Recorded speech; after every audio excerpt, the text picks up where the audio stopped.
Okay. వర్షాకాలంలో ముఖ్యంగా చేసే పొరపాట్లు ఏమిటి అంటారు?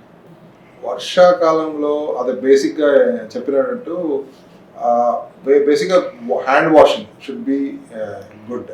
Most of the times infections comes because of the poor hand washing. ఆ సెకండ్ థింగ్ ఏంటంటే ఇన్ఫెక్షన్స్ ఉన్న వాళ్ళకి దూరంగా ఉండాలి. మూడవది వ్యాక్సిన్‌లు వేసుకోవడం. అంటే చాలామంది ఏమనుకుంటారంటే వ్యాక్సిన్ నాకు కాదు, it may not be for me అనుకుంటారు. వ్యాక్సిన్ అనేది ఫర్ ఎవ్రీబడి. ఈవెన్ కొన్ని గ్రూప్స్లో it's compulsory, but other groups మీరు వాలంటరీ కూడా వ్యాక్సిన్ తీసుకోవచ్చు.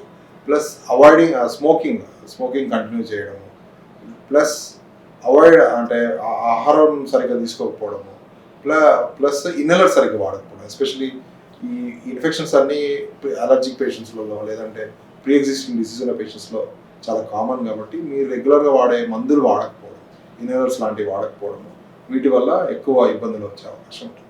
So use your prescribed medications. అంటే డాక్టర్ ప్రిస్క్రైబ్ చేసిన ఇన్వర్ట్స్ కావచ్చు, డయాబెటీస్ సంబంధించిన మెడిసిన్స్ కావచ్చు, అవన్నీ రెగ్యులర్గా వాడండి. Plus avoid unnecessary exposure to other persons, infected persons. Mask బయటికి వెళ్ళినప్పుడు మాస్క్ ధరించడం ముఖ్యం.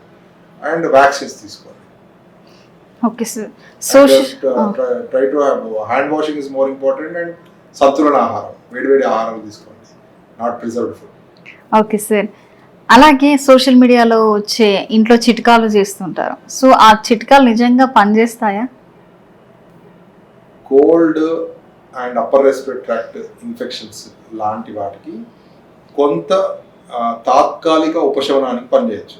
అంతేగాని అవి వాడంతట వాటిని వైరస్ని చంపవు. ఇది అందరూ గుర్తుపెట్టుకోవాల్సింది. కోవిడ్ టైంలో I have seen so many WhatsApp forwards వేరు వెల్లుల్లి ద్రవాలు, వెల్లుల్లి, ఉల్లిపాయ ఇవన్నీ వైరస్ చంపేస్తాయని చాలాసార్లు వినడం జరిగింది. But nothing that kind of thing kills virus. వైరస్ని అలా కిల్ చేయాలి. వైరస్ని కిల్ చేయాలంటే your own immunity will kill the virus, or sometimes we have to use specific antiviral. But yes, definitely కఫం తగ్గించడంలో ఆర్ గొంతు ఇరిటేషన్ తగ్గించడంలో కొన్ని మీ హోమ్ చిట్కాలు పనిచేయచ్చు. So for a temporary relief of symptoms it might help. Okay sir. ఈ ఊపిరితిత్తులు ఆరోగ్యంగా ఉండాలంటే వేడి నీళ్లు తాగడం మంచిదా? ఎంతవరకు మంచిదని? వేడి నీళ్ళ కంటే కూడా శుభ్రమైన నీళ్ళు తాగడం ముఖ్యం. That is what is good work. వేడి నీళ్ళ వల్ల ఎక్కువ వచ్చే బెనిఫిట్స్ ఏం లేవు. మరీ వేడి నీళ్ళు తాగితే ఒక్కోసారి గొంతు కాలిపోవచ్చు. That is not the thing. గోరువెచ్చని నీళ్ళు తాగడం ద్వారా కొన్నిసార్లు మీకు జలుబు లాంటిది లేదంటే గొంతు ఇరిటేషన్కి కొంచెం హెల్ప్ చేయొచ్చు. But good hydration is more important. And good hydration, అంటే 2 to 3 liters of water is more important than what you are drinking. So I tell my patients during viral infections, please take 2 to 3 liters of water. చాలాసార్లు అడుగుతూ ఉంటారు ఓపీలో, sir నేను వేడి నీళ్ళే తాగుతున్నాను sir అంట. వేడి నీళ్ళు ఏం అవసరం లేదు. అట్లాంటి ఫ్రిడ్జ్లోంచి నీళ్ళు తాగమని చెప్పట్లేదు. బట్ నార్మల్ ప్యూర్ వాటర్ అంటే అట్లాంటివి తాగుతారు. But good hydration is more important than drinking hot water. Warm water sometimes yes, కోల్డ్లో that might be some soothing effect. Sir చాలా మంది డాక్టర్స్ కన్సల్ట్ అవ్వకముందే సిరప్, ఒకవేళ దగ్గులు వేస్తే డైరెక్ట్గా మెడికల్ షాప్కి వెళ్ళి సిరప్ కొనుక్కొని తాగుతూ ఉంటారు. సో అది కరెక్టేనా? అది అస్సలు కరెక్ట్ కాదమ్మా. దగ్గు అనేది ఒక సిమ్టమ్. అంటే మీ ఊపిరితిత్తుల్లో ముక్కు నుంచి ఊపిరితిత్తుల వరకు ఉన్న ప్రాబ్లంలో లేదంటే ఇతరత్ర ప్రాబ్లంలో మీకు అదొక సిమ్టమ్. సో సిమ్టమ్ని సప్రెస్ చేయడం వల్ల ఉపయోగం లేదు. సో దగ్గును ఒక సిమ్టమ్ లాగానే పరిగణించాలి. వెరీ రేర్లీ ఆ దగ్గు చాలా ఎక్కువ ఉండి దైనందిన జీవితంలో ప్రాబ్లమాటిక్ ఉన్నప్పుడు ఒక్కొక్కసారి టెంపరీ కాఫ్ సిరప్స్ ఇవ్వడం జరుగుతుంది. అంటే ఈ మన యాంటీబయాటికో యాంటీవైరల్ ఆర్ ఏదైతే ఆస్తమా ఎక్సర్బేషనో అది కంట్రోల్ వచ్చేంత వరకు ఒక 2 to 3 days డాక్టర్ల పర్యవేక్షణలో మాత్రమే దగ్గు మందు వాడాలి. చాలా దగ్గు మందుల్లో సెడేటివ్స్ ఉంటాయి. అంటే మీ మెదడును సెడేషన్ ద్వారా దగ్గును సప్రెస్ చేసే సెడేటివ్స్ ఉంటాయి. ఎస్పెషల్లీ అండ్ సమ్ దగ్గు మందులో ఉండే కాంబినేషన్ డ్రగ్స్ వల్ల కార్డియాక్ ఎరిథమియాస్ అంటే హార్ట్లో అబ్నార్మల్ బీట్స్ వచ్చే అవకాశం కూడా ఉంటుంది. సో ఎస్పెషల్లీ చిన్నపిల్లల్లో దగ్గు సిరప్లు అస్సలు వాడకూడదు. Especially over the counter never use. We have ఒక దగ్గు సిరప్ల వల్ల వేరే ప్రాబ్లమ్స్ కూడా మనం చాలాసార్లు చూపిస్తాం.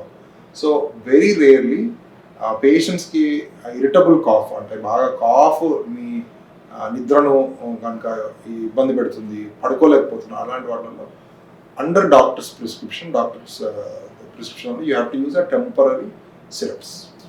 Okay sir. శ్వాసకోశ సమస్యలు ఉన్నవారు ప్రయాణం చేసేటప్పుడు ఎలాంటి జాగ్రత్తలు పాటించాలి ముఖ్యంగా? యా, ప్రయాణం చేసేటప్పుడు మీకు ఆల్రెడీ ప్రిస్క్రైబ్ చేసిన medicines, especially whether it is a diabetic medications or whether it is inhalers, అవి చూసుకోవాలి అండ్ కంపల్సరీ క్యారీ చేయాలి. If you are having sleep apnea like conditions, CPAP లాంటి మిషన్స్ తీసుకొని వెళ్ళాలి.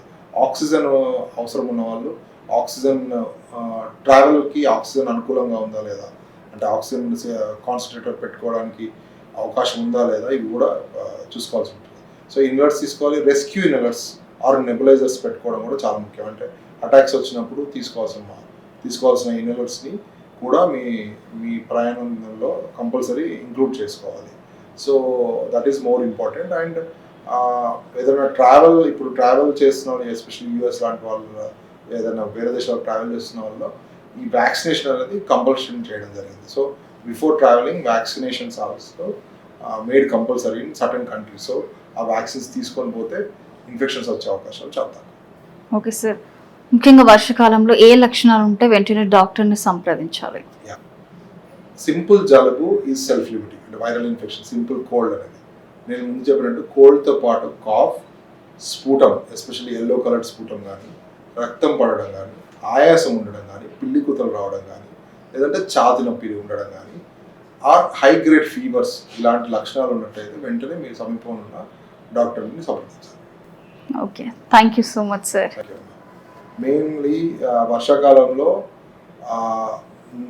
Hand wash, good food, use of inhalers and vaccines are very important. Okay. Thank you.